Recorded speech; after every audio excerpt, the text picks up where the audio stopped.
He runs an official 4.21 NFL Combine record, and he just looked really fast. I thought some of the things that you were breaking down him versus John Ross. And well, they have that simulcam, right, where they run that. They overlay one person's 40 against another's.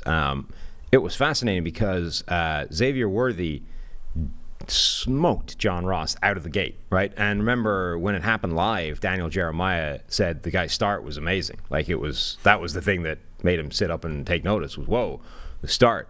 He absolutely gapped Ross out of the gate, and Ross almost ran him down.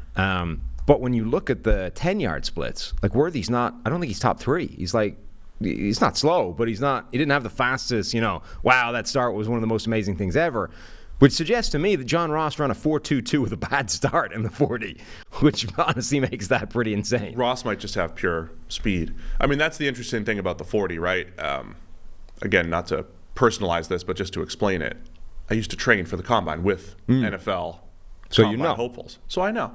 No, I'm only saying I saw guys come in December and leave in February with like 0.2 shaved off their 10 time. Right. I saw just from being good at the start.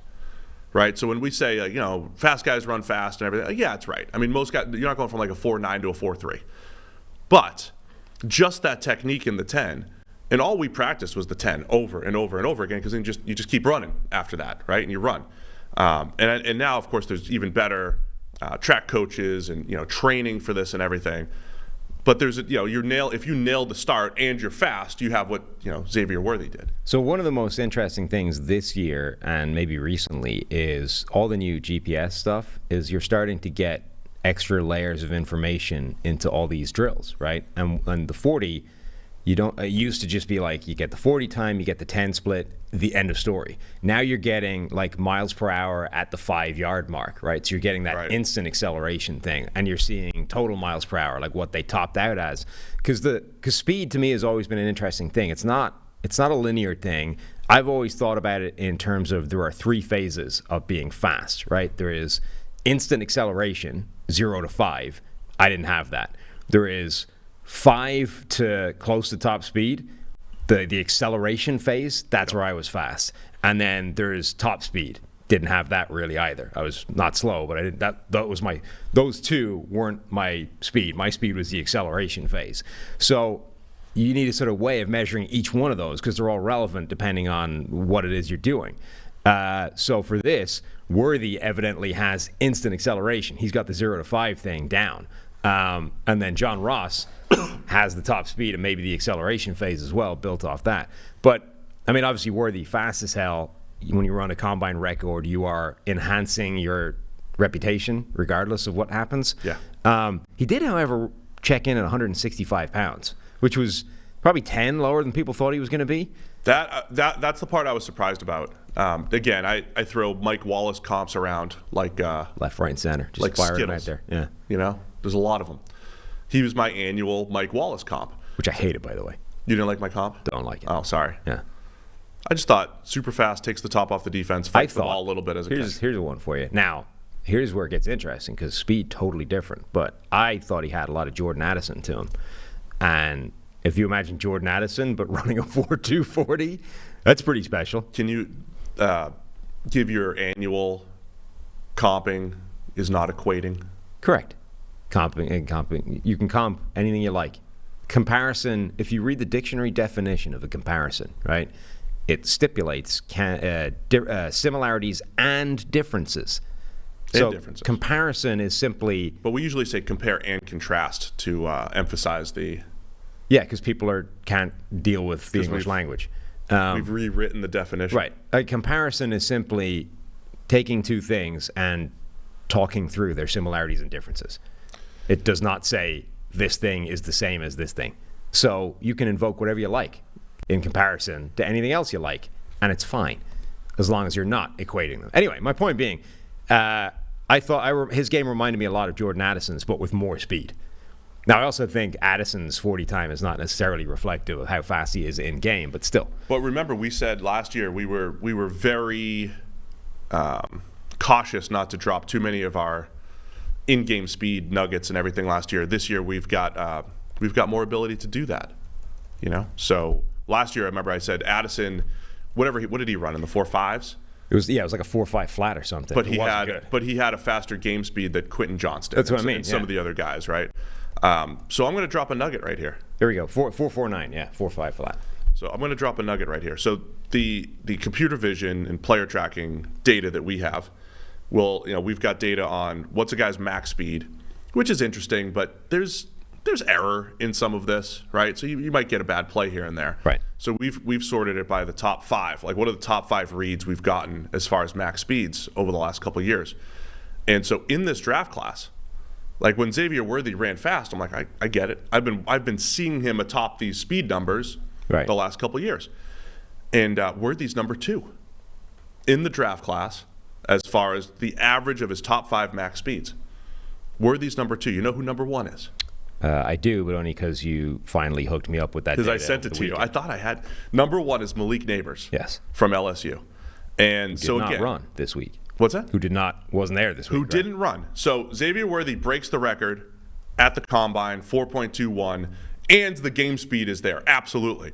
And it was just interesting to me as I'm resorting this whole thing, looking at, wow, Malik Neighbors is just a tick above average max speed, just a tick above Xavier Worthy over the last 2 years.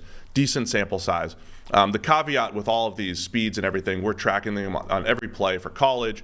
And the more go balls you run, the more opportunity you have to run fast. We're not necessarily adjusting for that. We have an athleticism score off that, which is somewhat opportunity driven and not always adjusted for. But it's just trying to say, here's what this guy did. And I thought it was interesting to see Neighbors, who runs, the million slot fades and everything, hitting a slightly higher top speed a little bit more often than Xavier Worthy. And so I'm not trying to take anything away from Worthy. That was spectacular. He looks like an incredible runner, like track runner. You talk about the start, the form, everything about him. I think he's a legitimate deep threat. I'm not breaking, any news with that, what Worthy did. I just thought that the guy that didn't run, by the way, Neighbors, had a higher average top 5 back speed and, probably just another little notch in his belt as a potential top 5 pick, Malik Neighbors. Yeah, absolutely. I mean, if you could convince me that the shoulder shrugging thing that he does at the line of scrimmage, the shoulder release, I think Steve Smith has called it, is something that gets fixed very quickly, I think you can make an argument that he is. You could make an argument that he's there with Marvin Harrison Jr. Like if you could tell me that that's not going to be a factor at the NFL level, I absolutely think there's a live argument that he's as good a prospect as Marvin Harrison Jr. But I don't know. So Xavier Worthy, absolutely a winner of the week with that insane time. His teammate, Adonai Mitchell, Adonai, they called him Adonai the whole way, and yet everyone else had seemed to have made this pact to just say AD. Yeah, I heard Trevor say AD first and kind of followed his lead. And then everyone started doing it. Yeah. So it felt I don't think he was first. It felt like there was a sort of, mutual agreement amongst everybody that we're now calling him AD. Is it Twitter, is it X, is it Adonai, is it AD? Then the broadcast all the way through was Adonai. So I'm going back to Adonai for the moment. But anyway, instead of being 165, Adonai weighs in at 205 and runs a 4.34. Now, also, 1.52 10-yard split. That's pretty freaking fast. 39.5-inch vertical, 11'4" broad jump. Basically, 90th plus percentile in everything at 205 pounds. I think both. It wasn't just Worthy. He's going to get all the ink because of the record, but both Texas wide receivers had crazy workouts. Yeah, really incredible workout because he was already being discussed as a fringe first rounder. He's one of the many receivers that we've, maybe pinged for the Chiefs or the Niners at the end of the first round. So I think does that solidify him in the first? Yes, absolutely. Where are the percentiles on that? Like you said, over 90th in pretty much everything. We saw his athleticism. You've seen his athleticism on tape throughout all of his time, hanging in the air for that back shoulder touchdown in the college football playoff. But yeah, we've got his weight wrong in here. Do we? Well, I'm just the one we just loaded into our measurables page. He's not 235. No, he's not. But yeah, the speed and all the explosiveness. I'm not gonna say he's Jordan Addison because he's got many pounds on him. But Addison had nuance to his route running and everything that I see with AD Mitchell quite a bit. I see his shoulder shrugs at the right time in the route, trying to set defenders up. He reminded me of CeeDee Lamb, and it reminded me so obviously of CeeDee Lamb that I felt silly bringing it up. I thought you guys were crazy because Brett may have said the same thing. Brett Coleman had that comp before. I thought you guys were crazy. He's got a whole video on him, I think. Maybe I'll go back and try to hear that a little bit. Well, more. so I put that out there eventually. I was like, he's clearly CeeDee Lamb, and people were hammering me like, he doesn't have CeeDee Lamb's. Now he doesn't like the yak ability. Yeah. He doesn't have CeeDee Lamb's version of that, but CeeDee Lamb had a comical yak ability. Like he had a bunch of plays in college, ironically against Texas, where you're like, this doesn't make any sense. Like, how does he beat 7 tackles and still keep rumbling to the end zone? Like, it was ridiculous. So sure, he doesn't have that. He does, however, I think have pretty good yak ability. This is where using data and understanding context and how to use data, right? So I'm looking at Mitchell's page. We're talking A.D. Mitchell from Texas here. Yeah. He's a 6th percentile yak receiver out of a sample of 717 since 2014, guys that have gone on to the NFL. Now, why is that? By what? What's the measure? Just yak per reception. Okay. He's got 3.2 in his career. I'm sorry, that was just 2023. I'm not going to click off of it, but that's the way his career was. Pretty low yak. But it's because he's been targeted down the field mostly. Right. So it's somewhat, yak is opportunity driven, sure. Right? I'm not breaking new ground here, but it's a good reminder because a lot of people will just throw the stat out there. Here's his yak, here's his this, here's his that. The higher your average depth of target goes, the lower your yak ability or opportunity. So with A.D. Mitchell, you just haven't seen it. It's about the same for his career. Okay. That's what I thought. That's why I said it, and yep. I remember looking at it before. So I remember watching him thinking, I don't see the yak ability, but is that because it's just is it unavailable, or is he just not good at it? Average depth of target for his career is 15.6. Yeah, that's insane. 5 yards longer than most receivers. Right. So that's insane for what you usually get there. Xavier Legette, I think, ended up being a winner. His first 40 was actually relatively slow. So Xavier Legette, remember, at the Senior Bowl, shows up listed at 6'3". South Carolina wide receiver. Yes, sorry. Listed at 6'3", 225. Shows up at the Senior Bowl. Turns out he's only 6'1", 225. Which, changes some things. For a guy that's being talked about as, what's our cautionary tale every year? If the first thing you tell me about a player is contested catch skills, I'm quite scared immediately. Now, it's not a perfect rule, because you would say that about Drake London. That would have been the first thing you said about Drake London come draft time, and he's one of the best I've ever seen at doing that. But you'd have some other pretty good pluses right next to You it. would, but it would be the first thing you would say, right? And I think Xavier Legette, it's the same thing, right? The first thing you think is insane at the catch point.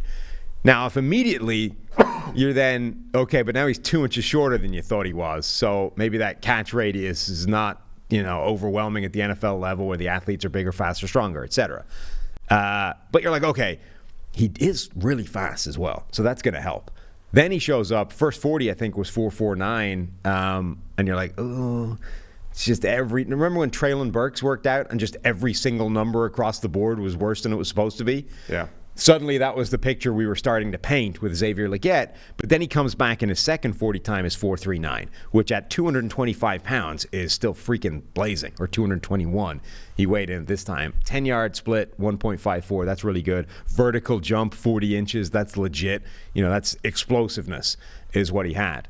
And I do think as well, when they started to run the drills, and they started to do, the sideline fade stuff, the stuff that's kind of silly, but still, he is really, really good at the catch point. Like, he has that innate ability to understand how to high point the football, go up at its highest, point, bring it in where nobody else can get to it. He is still big, strong. He is fast. So for somebody that I think was starting to construct a picture of a little bit, smoke and mirrors, everything we saw wasn't quite real, I think he sort of brought it all around again by the end of it. I want to talk holistically a little bit about the combine. There were some questions in there about how do you use this, and it's useless and whatever it might be. I think from a data perspective, they're data points, and certain positions have a couple things. So I got them all printed out here. There's a couple that pop, right? Certain positions like tight end athleticism generally is really important. Theo Johnson from Penn State, he goes from Like, he just becomes more of a guy because he crushed the combine and, had a really good workout. And most of the best tight ends in the NFL over the last 10 to 15 years were really athletic, and there's something to it. But from a wide receiver perspective, I found this interesting looking at, first round wide receivers, their average 40 is 4.43 since 2014. Yeah. And then it's 4.44 in the second round. That drops to 4.46 in the third round, right? It starts to get a little bit slower as you get further. Yeah, and further. The broadcast kind of does it in a similar but slightly different way, where the number they give for like the 40 is, well, what was the average of the top 10 best players in the NFL at this position last year? So like top 10 receivers, I assume just judged by yardage. But like top 10 receivers, your average number is like 4.43, right? So that's the number we're targeting here. Doesn't mean you can't be good if you're running a 4.6. Larry Fitzgerald, I think, had a 4.6, whatever. But it's giving you a target. And to me, it's like every draft element. There's something in it. Doesn't mean if you only use the combine, you're an idiot, right? But if you use it as a single piece of information, you say, okay, this changes something slightly, this confirms what I thought, this does whatever. So Ricky Pearsall, the Florida wide receiver, who Jim Nagy talked up heading into the Senior Bowl week, where he was really good on this show. I think people generally look at Pearsall and think sort of cookie cutter, they label him as something. But he actually ended up testing out as one of the most athletic receivers in the draft. Like, his numbers were crazy. He posted a 4.4 140. Okay, that's fast but not blazing. A 3-cone drill in the 6.8s. That's crazy. And a 42-inch vertical was the second highest of any receiver in the draft. Like, those are crazy numbers for a guy that I don't think most people would start telling you about his athleticism. If you're talking, like, you're going to hear technician, route runner, like, you're going to hear all the cliches of white guy wide receiver. You're not going to hear the dude's also one of the most athletic guys out there. No, when you're talking average top 5 max speeds, Pearsall's right there with Troy Franklin, right there with Jalen Hyatt from Tennessee. Remember, Hyatt was a take the top off the defense type of player last year for Tennessee and had all the opportunities to do that. And right there with Brian Thomas Jr., too, who also a big winner, right? Size, ran fast, ran in the 4.3s yesterday. I think, by the way, we had I think his 3-cone was off on that graphic we put up, but 6.64 3-cone is what the NFL tracker has. Pearsall. Yes. Broad jump is 10.9. That's crazy good. 20-yard shuttle is 4.05. That's really good. Like, every number he had was basically at the top percentiles wise. Like, that's one of the best athletic workouts of any receiver in this class. I'm not that surprised by Pearsall. I mean, as a Gator watcher on Saturdays in the fall, the Florida didn't have a ton of playmakers over the last 2 years, except Pearsall, right? He would just take over games, and actually, him and Anthony Richardson, they had some huge plays. Pearsall just taking it to the house, catching it over the middle. He's very athletic, and so I'm not surprised by any of that. Also had Pearsall, one of the greatest catches in college football history. The big, jumped up one-handed, took a big pop over the middle of the field. So Pearsall, he's one of those guys that I think continues to impress throughout the offseason. Had the big Senior Bowl where he kept getting open. Now the combine. Again, I don't know where that ends up landing in this massive class of receivers, but yeah, Pearsall continues to improve throughout the offseason here. Mm-hmm.